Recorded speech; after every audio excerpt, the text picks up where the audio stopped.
C'est l'heure de parler du digital et du business. Ravi de vous retrouver dans un nouvel épisode de Hightech 221. Beaucoup d'entre nous commencent maintenant à quitter les prêt-à-porter pour parler et même aussi s'habiller chez nos designers et tailleurs. Aujourd'hui, on vous propose une marque qui non seulement fait du prêt-à-porter, mais du Sénégal.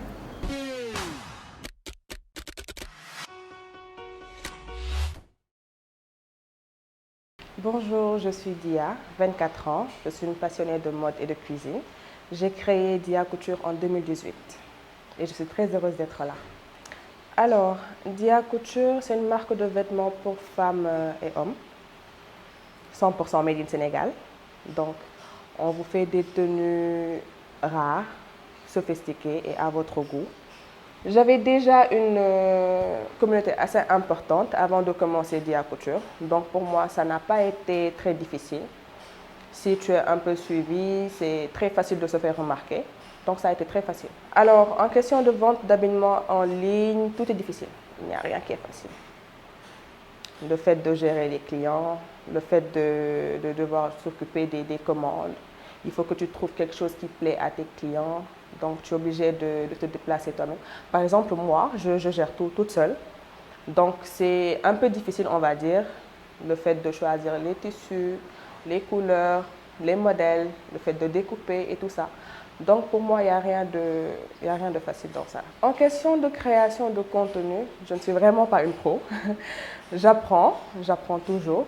Avec le digital, actuellement, c'est très facile de créer du contenu. Vu que je sors de temps en temps des collections, j'en profite pour faire des vidéos, des photos. C'est pas très difficile. Je peux juste contacter des gens qui sont suivis. Ils peuvent te faire de la publicité ou tu peux collaborer avec eux. Tu peux leur proposer de porter ta marque.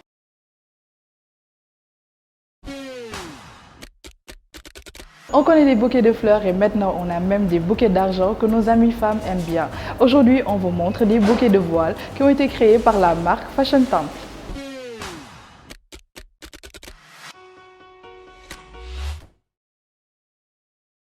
Bonjour, je me présente, je m'appelle Noumé, CEO de la marque Fashion Temple, âgée de 23 ans et étudiante en marketing stratégique. Fashion Temple est une marque qui existe depuis 1 an. Elle est dans la confection de vêtements made in Sénégal et dans la commercialisation des foulards et accessoires.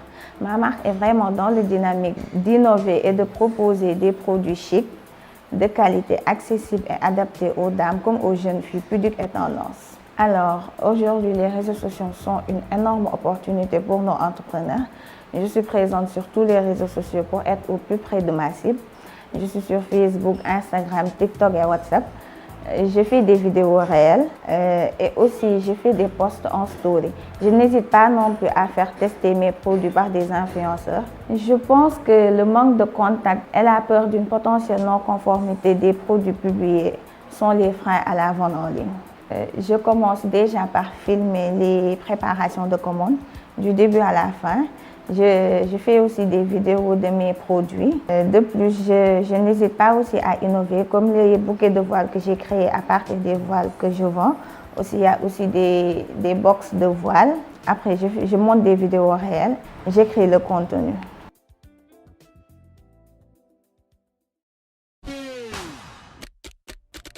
Sur le net, il y a des personnes qui ont des doigts très salés au clavier, qui n'ont pas peur de dire ce qu'ils pensent. Team Twitter, on vous salue, mais les commentaires négatifs peuvent aller très loin, jusqu'à même l'harcèlement. Mais on voudrait savoir, c'est quoi un commentaire négatif si tout le monde a le droit de donner son avis sur le net?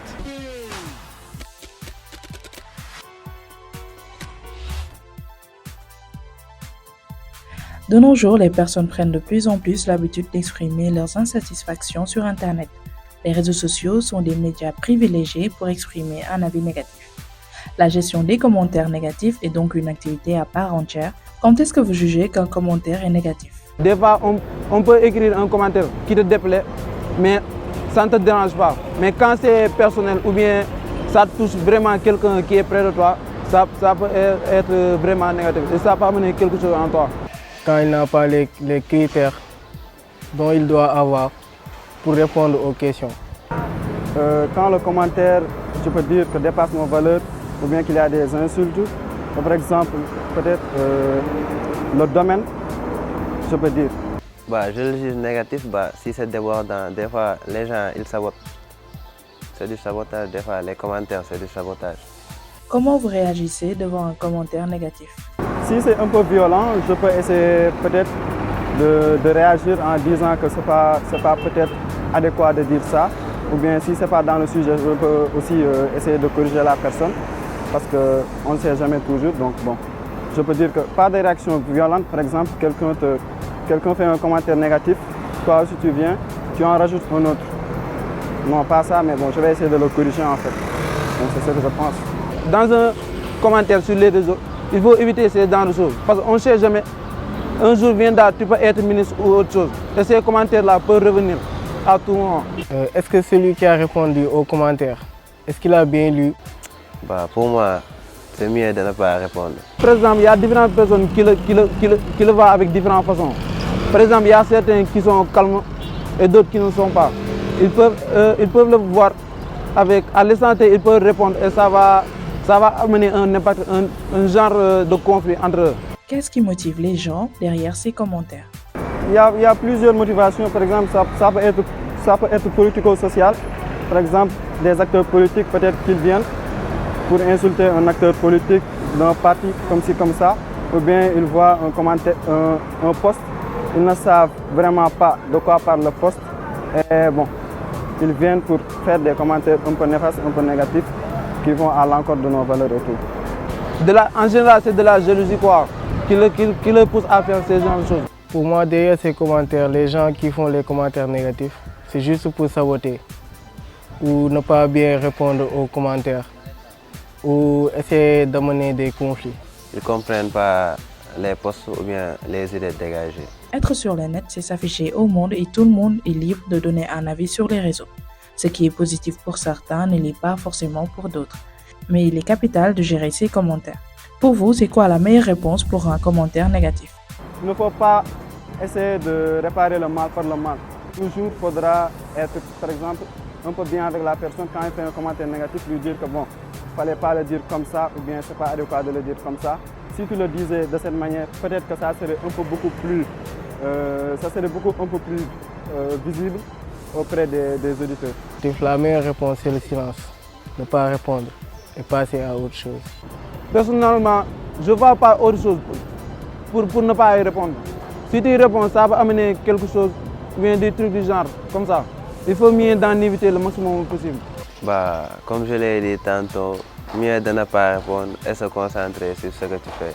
Plus on s'affiche sur le net, plus nous risquons d'être attaqués et critiqués, c'est inévitable. L'idéal est de savoir gérer ses émotions et de détacher ainsi le virtuel à la réalité.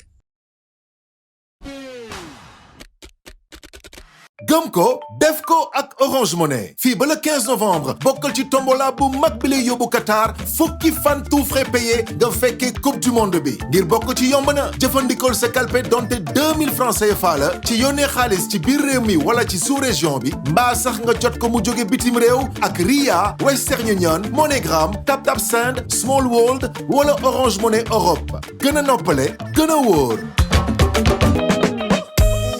Orange Money.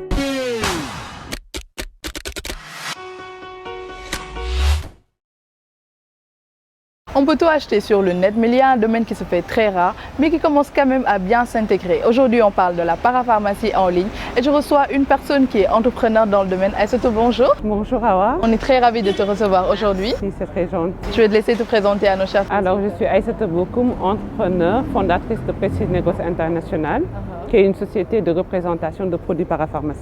Super. Alors Aïssatou, peut-être ma question elle va te sembler simple, mais moi j'ai vraiment besoin de savoir, parce que c'est très rare déjà de voir une personne qui se lance dans la parapharmacie en ligne. Pourquoi ce choix? Alors on s'est dit ça va nous aider à mieux pouvoir prendre une prise en charge complète des besoins de santé de tout un chacun à travers nos marques spécialistes que nous représentons sur le marché. D'accord. Mais aujourd'hui, quand on parle de parapharmacie, certes, c'est des produits où il n'y a pas besoin en fait d'avoir une ordonnance pour l'acheter, mais c'est quand même délicat comme produit. Qu'est-ce qui est selon toi le plus délicat de se lancer ou même de vendre des produits qui touchent la parapharmacie? Alors moi, je me dis que quand tu veux intégrer ce marché, il faut d'abord amener des produits de qualité. Exact. Qui respectent certaines normes. Alors déjà, pour vendre même en pharmacie, il faut passer par des grossistes en pharmacie. Dès que ce n'est pas des produits de qualité, tu ne peux pas intégrer ce marché. Ah, ça c'est bien de le dire, c'est bien de le dire. Aujourd'hui, toi, tu es entrepreneur dans le domaine, c'est d'ailleurs pourquoi on t'a choisi. Est-ce que tu peux nous parler un peu de Négoce International? Alors, Prestige International est une société qui a été créée en 2017. D'accord. Alors, on s'est spécialisé... C'est depuis longtemps alors? Exactement. On s'est spécialisé dans tout ce qui est produit parapharmacie. On travaille avec tous les grossistes en pharmacie, comme Ubifarm, Laborex. Et à notre niveau, nous avons des délégués médicaux qui se chargent d'aller voir les pharmaciens et nos clients pour proposer nos produits. Donc c'est vraiment une grande entreprise. On va un peu parler de ton site parce qu'aujourd'hui, on peut acheter des couches, des serviettes hygiéniques directement sur le site.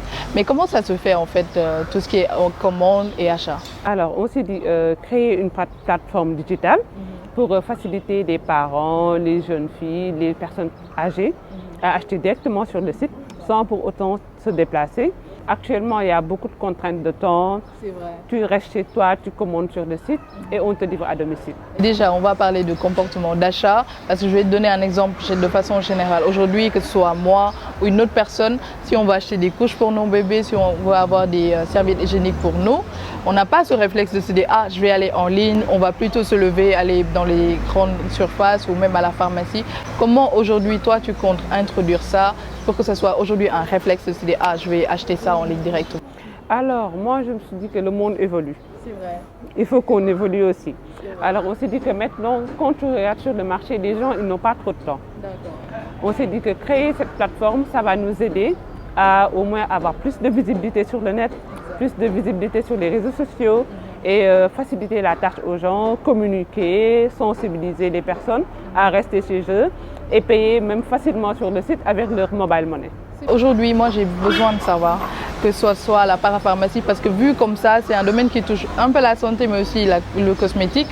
Est-ce qu'on peut se lancer? Je peux me lever aujourd'hui et me dire, ok, je vais me lancer dans la parapharmacie, il y a encore de l'espace à se faire, et encore, c'est pas un domaine qui est assez saturé, où il faut carrément avoir des diplômes et des critères à respecter pour se lancer? Oui, il y a des critères à respecter. Déjà, il faut avoir des produits de très bonne qualité. Exemple, quand tu veux vendre en pharmacie, tu ne peux pas aller directement vendre aux pharmaciens. Il faut passer par les grossistes et il y a des normes à respecter. Il y a des documents à fournir avant d'être fournisseur chez eux. Et les pharmaciens aussi, ils ne prennent pas de risques. Ils ne prennent jamais de produits qui ne sont pas conformes aux normes qu'eux, ils exigent. Exactement. Alors moi, j'ai envie de savoir aujourd'hui, qu'est-ce qui t'a motivé à te lancer dans la parapharmacie? Alors, moi déjà, ça a toujours été mon rêve de représenter des produits. Wow, ça a commencé par là. Et tout au début, j'ai commencé par des produits, des problèmes d'incontinence pour les personnes âgées. Et quand j'ai eu ma première fille, c'est ce qui m'a motivé à amener des... Exactement. Ce qui m'a motivé à me lancer dans tout ce qui est des couches bébés et tout. Parce que tous les produits que j'importe, je les teste d'abord. C'est déjà la maman. Exactement. Voilà, il faut être vraiment son premier client. On le disait dans mon émission passée qu'il faut toujours être l'égérie de sa marque.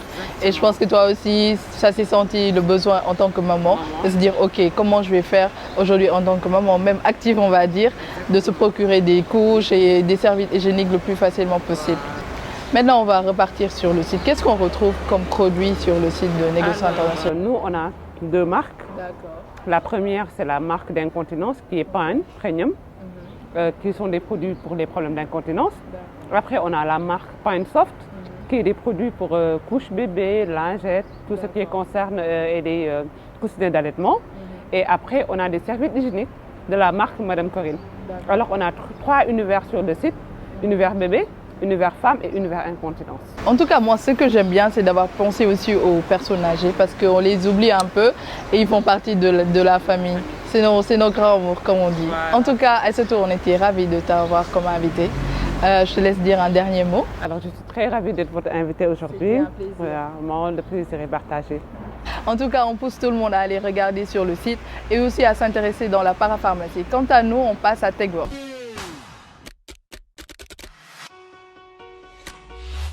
La technologie est assez folie, mais elle est aussi éco-responsable. AutoWater vous permet de diminuer votre gaspillage d'eau. Il est doté de détecteurs qui vous permettent de contrôler les débits de l'eau.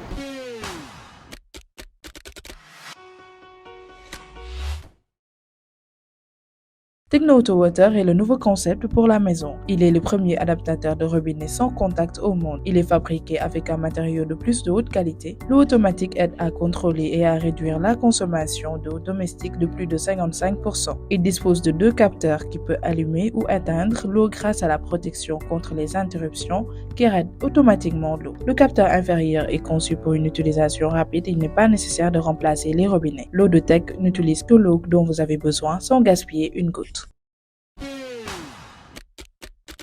On arrive à la partie que je préfère, là où on découvre les dernières technologies. Aujourd'hui, j'ai un coup de cœur, ça s'appelle les pots de fleurs Eevee. Ils sont non seulement connectés, mais ils ressemblent à des emojis et changent de réaction selon la santé de la plante. Eevee est une jardinière ou plutôt un pot de fleurs connecté doté d'intelligence artificielle qui va non seulement prendre soin de vos plantes au quotidien. Avec sa technologie embarquée à l'intelligence artificielle, cette petite jardinière qui fait office de pot de fleurs va en effet vous informer lorsque par exemple votre plante manque d'eau, d'ombre, de soleil, qu'elle est trop humide ou encore qu'elle est trop chaud ou froid. Toutes ces indications et bien d'autres vous seront affichées visuellement sur un petit écran sous forme de visage d'emoji avec plus de 70 expressions et d'émotions qui vont s'animer selon la situation du moment. J'étais ravie de vous retrouver dans un nouvel épisode de Hightech 221. On se retrouve dans 15 jours, mais on remercie spécialement Mbourou qui nous a ouvert ses portes aujourd'hui. Quant à moi, je vous dis à bientôt. Bye!